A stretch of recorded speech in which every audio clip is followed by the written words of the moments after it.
Morning, it's Olivia reporting live on KDA News. Today we're going to focus on the presidential debate going on. In this election, Democrat John F. Kennedy and Republican Richard M. Nixon were quite similar in a variety of ways.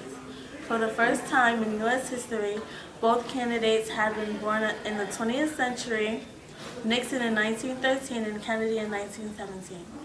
Both served in the Navy during World War II. Both had also been elected to Congress in 1946 and entered the Senate in the early 1950s. Both parties were passionate about foreign affairs and supported the Cold War fight against communism. Young and energetic, both wanted to be the first of their generation to lead the country. Although it was a very close election, let's see what kept the other party from winning.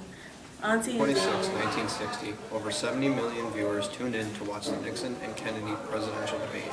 Unfortunately, Nixon showed up very sickly, while his opponent, John Kennedy, was prepared and looking very well.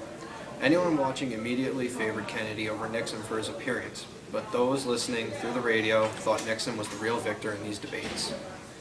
These televised great debates were Nixon's ultimate downfall. After the first debate, Nixon quickly changed his first appearance, and political observers believed he went on to win the next two debates and ending in a draw.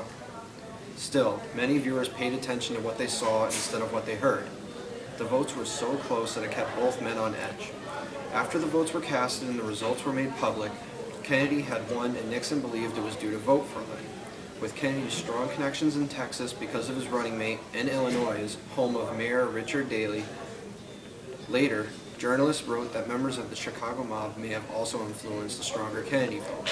Nixon's staff urged recounts in 11 states, but Nixon declined the challenge. The only state that was challenged was Hawaii, and which led it being lost to Kennedy. During the 1960 debate between Kennedy and Nixon, people wasn't really listening to what they was saying. They was paying attention to what they was wearing of both men. Kennedy was poised and articulate, while Nixon was clammy-faced and had a 5 o'clock shadow. Kennedy talked about a new frontier which he intended to develop new technologies and make progress in space exploration. Kennedy contended many of his programs, such as medical care for the aged. Kennedy gave a speech about medical care. This is the video. The Iran bill provides that those who are on Social Security, contributing to Social Security, shall make a contribution so that when they are 65 years of age and over if they're men, 62 if they're women, or if they're over 50 if they're totally disabled, they can receive assistance from the fund in paying their hospitalization, paying the cost of their examination and drugs, and also receiving some